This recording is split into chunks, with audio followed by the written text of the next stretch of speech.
दोस्तों, आज के मॉडर्न दौर में स्पीकर हमारी लाइफ का एक अहम हिस्सा है, जिसका इस्तेमाल घर में लगे टीवी से लेकर डीजे में भी होता है, जो डिजिटल डिवाइस से कनेक्ट होकर सिग्नल को साउंड वे में कन्वर्ट करता है, जिससे हमें किसी भी डिवाइस से म्यूजिक सुनाई देती है। तो चलिए देखते हैं कि स्पीकर को फैक्ट्री में कैसे बनाया जाता है। स्पीकर बनाने के लिए सबसे पहले इसकी बॉडी यानी बास्केट को बनाते हैं, जिसके लिए स्टील सीट के बंडल को पंचिंग मशीन में डालकर दबाव देते हैं, जिस कारण सीट बास्केट के शेप में आ जाती है। फिर इन बास्केट को फ्यूचर में रस्ट से बचाने के लिए इन पर जिंक वाटर का स्प्रे करते हैं। फिर इसे हीटर के रास्ते से पास करके इस पर लगे वाटर को सुखाते हैं। अब बारी आती है इनमें लगने वाले डायाफ्राम को बनाने की, जो वॉइस कोयल के ऊपर वाइब्रेट होकर साउंड प्रोड्यूस करता है।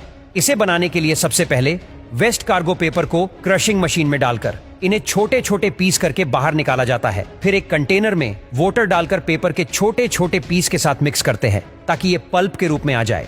दोस्तों, ये पेपर वाटर के साथ पूरी तरह से घुल जाने के बाद फिर दूसरे मशीन में ट्रांसफर करके इस मेन सांचे को डुबाते हैं, जिससे पल्प कॉर्न के सेफ में आ जाता है।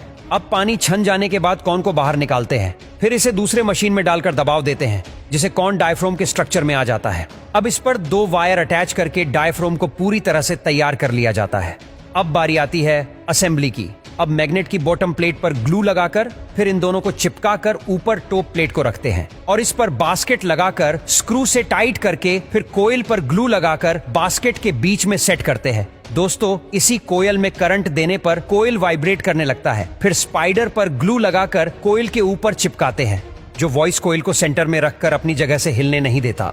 फिर उसके ऊपर डायफ्राम को लगाते हैं, जो कोयल को ऊपर मूव करके वाइब्रेशन क्रिएट करता है, जिससे साउंड प्रोड्यूस होने लगता है। दोस्तों, अब देखते हैं स्पीकर का वर्किंग प्रोसेस। स्पीकर का सफर स्टार्ट होता है उसके मैग्नेट से, जिसमें 2 पुल होता है, पहला नॉर्थ पोल और दूसरा साउथ पोल, जिसका डिस्ट्रीब्यूशन टॉप और बॉटम प्लेट से किया जाता है। दोस्तों, इन दोनों पोल को एक सरफेस पे लाने के लिए नीचे वाले प्लेट को कुछ इस तरह लगाते हैं, जिस कारण नीचे का साउथ पोल ऊपर आ जाता है। फिर इस मैग्नेट के ऊपर बास्केट लगाकर वॉइस कोयल को लगाते हैं। दोस्तों, ये वॉइस कोयल स्पीकर का सबसे मेन पार्ट होता है, जिसे करंट मिलने पर मोटर की तरह वर्क करता है। अब इस बात को कुछ इस तरह समझ सकते हैं कि इस कोयल को मैग्नेट के गैप में लगाकर ऊपर नीचे फ्रीली मूव कराते हैं, जिसके ऊपर एक स्पाइडर और डायफ्राम भी लगा होता है। अब दोस्तों, बात ये आती है कि कोयल ऊपर नीचे मूव कैसे होगा। स्पीकर जिस डिवाइस से कनेक्ट होकर साउंड प्रोड्यूस करता है, उस पे एक एम्पलीफायर होता है जो कोयल में सिग्नल देता है। यह सिग्नल इलेक्ट्रिकल फॉर्म में ही होता है, जिस कारण कोयल में करंट जाने के बाद कोयल इलेक्ट्रोमैग्नेट की तरह रिएक्ट करने लगता है, जिसे कोयल में नॉर्थ और साउथ पोल जनरेट हो जाता है। परंतु ये कोयल परमानेंट मैग्नेट पर लगे होने के कारण दोनों के लाइव पोल एक दूसरे को रिपेयर करते हैं, जिस कारण कोयल ऊपर नीचे होने लगता है और कोयल पर लगा स्पाइडर तथा डायफ्राम मूव होने लगता है, जिसे हवा में कुछ इस तरह का पैटर्न तैयार होता है और साउंड हमारे कानों तक सुनाई देता है।